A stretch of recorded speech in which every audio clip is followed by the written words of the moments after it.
담액색 도상으로 가다가 부활하신 주님을 만나게 됐습니다. 그래서 하나님께서 그런 12제자 중에서 가룟 유다는 제식인 후에 마띠아를 뽑아서 후에 이제 베드로 사도 바울을 주님께서 이방의 사도로 부르셨어요.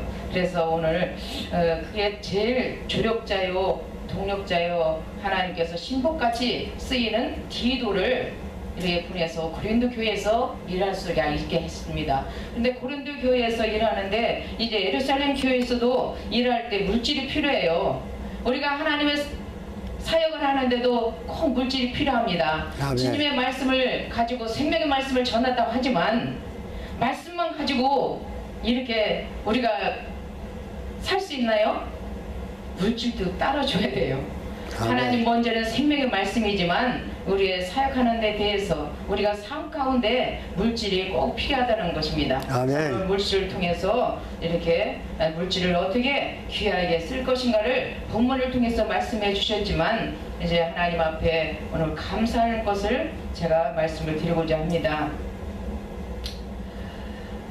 사도 바울은 갈라디아서 1장 1절에 사람들에게 난 것도 아니요 사람으로 말미암아 아닌 자림만 것도 아니요 오직 예수 그리스도로 및 죽은 자 가운데서 그리스도를 살리신 하나님을 아버지로 말미암아 사도인 바울은 이렇게 고백하고 있어요. 그래서 그리스도 사도는 무엇을 하냐? 예수님의 대신 주를 맞이할 준비하는 성도들을 가르치는 사역을 했어요.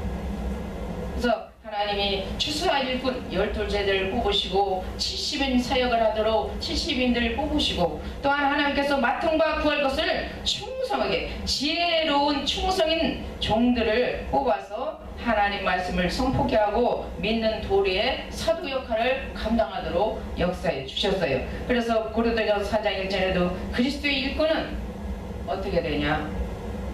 하나님의 비밀을 맡은 바 구할 것은 충성하라고 말씀하셨어요. 올해 한 해도 우리 하나님께 맡긴 저와 여러분의 사명을 충성을 다하는 우리 모두가 되시길 바랍니다. 아멘. 오늘 물질에 대해서 어떻게 말씀을 해주셨는데 간략하게 말씀을 드리고자 합니다. 억지로 물질을 드리지 말라는 것. 인색함으로나 억지로는 헬라어로는 탐심 들어있다는 것. 억지로 내가 하기 싫은데 억지로 사람 보기 때문에 사람의 눈에 사람의 얼굴로 물질을 드린다든가 내가 찬양을 하나를 드려도 예배를 하나님 앞에 드려도 어떻게 정성과 진실과 영으로 주님 앞에 드려질 때 하나님이 기뻐하신다는 두셋이 모인 그들 중에 주님이 함께 하신다고 그랬어요. 그래서 우리가 하나님이 있는 곳에서 우리 있는 나 한 사람 한 사람 심령을 주님이 받아주는 것이 기뻐하는 줄 믿습니다. 아멘. 많은 사람이 있다 할지라도 주님이 받는 예배가 있어요.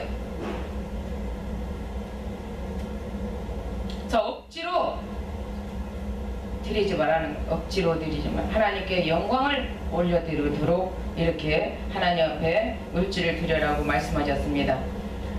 그래서 미리 어떻게 물질은 어떻게 드리냐 미리 준비함으로 마음에 정한 대로 하나님 앞에 오늘 어떻게 하나님 앞에 이렇게 물질을 감사함으로 드려 오늘도 예배로 말씀을 생명의 말씀을 받고 나를 구원하신 하나님 나의 하나님께서 이렇게 직분을 주신 하나님 나에게 하나님 달란트를 주셔서 주님 앞에 쓰임받게 하신 하나님 오늘 또 예배자로 불러주신 하나님 이렇게 하면서 주님 앞에 정성을 다해서 미리 준비한 예물을 주님이 기뻐 받으신 줄 믿습니다.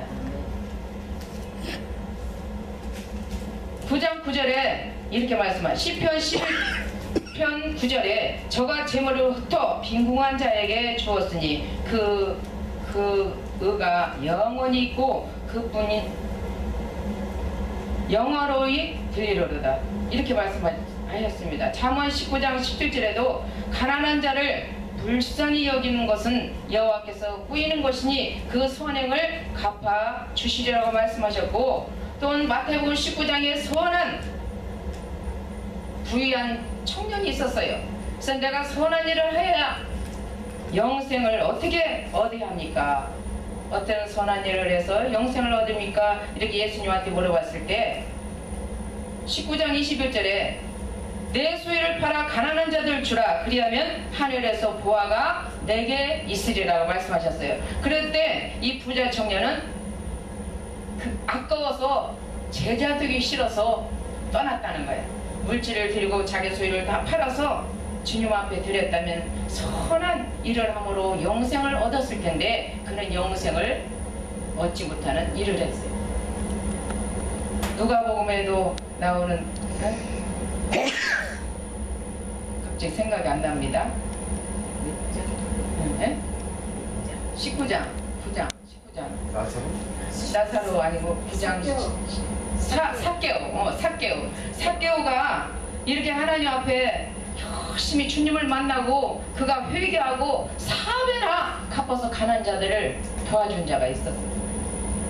그래서 하나님이 그 안에 그 가정에 들어가서 그거를 구원해 주신 일이 있는데 이 청년, 부자 청년은 자기의 소유를 팔아서 가난한 데에 나눠 주어라. 그리하면 하늘의 보화가 너희에게 있으리라. 하나님이 말씀하셨지만 그는 자기 소유를 아까워서 주지 않았어요. 그래서 영생을 얻지 못했다는 거예요. 그러면 어떻게 구제해야 되나?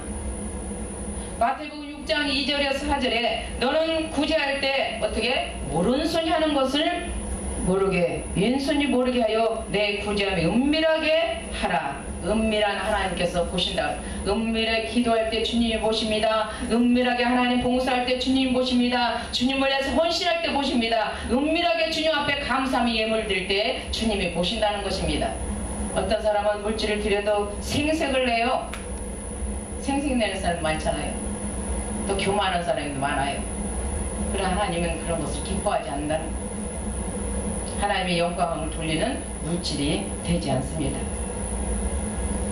하나님의 영광을 돌리는 복음의 복종함으로 하나님의 영광을 돌려야 돼요. 자원해서 물질을 드리고 즐거움으로 드리고 준비해서 드리고 마음에 정한 대로 드리고 가난에 구제해야 불쌍한 자들을 도우는 일을 우리 하나님 선행으로 갚아주리라고 말씀해 주셨어요. 로마서 12장 1절에서 2절의 말씀은 너희 몸을 하나님이 기뻐하신 거룩한 산 제사로 드리라고 말씀하셨습니다. 그래서 몸을 잘 드려질 때 주님이 영광을 받으시는 거예요. 물질도 하나님 앞에 정한 물질 준비해서 드리고 정성으로 드리는 물질을 받으시면 몸도 우리 신령한 몸도 이 육체의 몸도 하나님 앞에 진정과 신령으로 드려질 때 주님이 영광을 받으신다는 겁니다. 히브리서 11장 4절에 아벨은 가인보다 더 나은 제사를 하나님께 드림으로 의로운 자로 하시는 증거를 얻었으니 하나님이 그 예물에 대하여 증거하셨다고 말씀하셨습니다. 예물, 물질에 대해서 물질에 물욕이 있으면 안 되죠. 오늘날 믿는 하나님 백성들이 물욕이 있어도 안 되고 성욕이 있어도 안 되고 식욕이 있어도 안 되고 정욕이 있어도 안 되고 세상에 권력을 탐해도 안 되고 명예욕을 탐해도 안 되는 거예요. 하나님이 그걸 기뻐하지 않으시고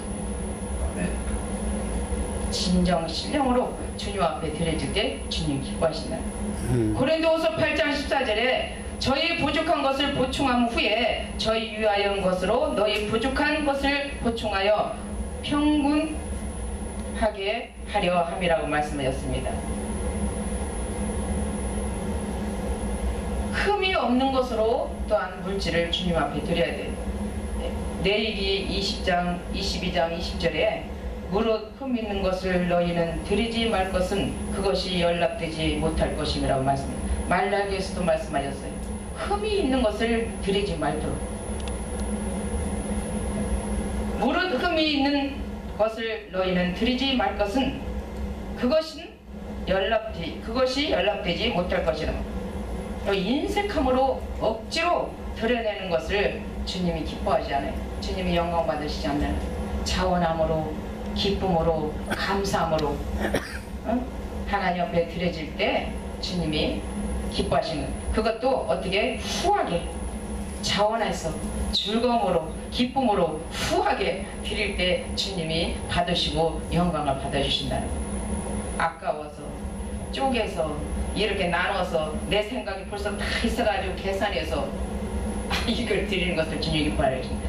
있는 그대로 주님 앞에 드려질 때 주님이 기뻐 받으시고 주님의 영광을 받아주신다고 말씀하고 있습니다. 출애굽기 25장 2절에 즐거운 마음으로 드려라. 출애굽기에 나와서 36장에도 이렇게 아침마다 자원하는 예물을 드렸음을 말씀하고 있습니다. 그래서 미리 준비하여 드려야 된다. 주님이 말씀해 주셨어요. 오늘 고린도전서 6장 1절에서 2절에 너희는 각 사람이 일을 얻은 대로 저축하여 두어서 내가 갈 때 연보를 하지 않게 하라. 미리 준비해서 내가 갈 때 연보하지 않도록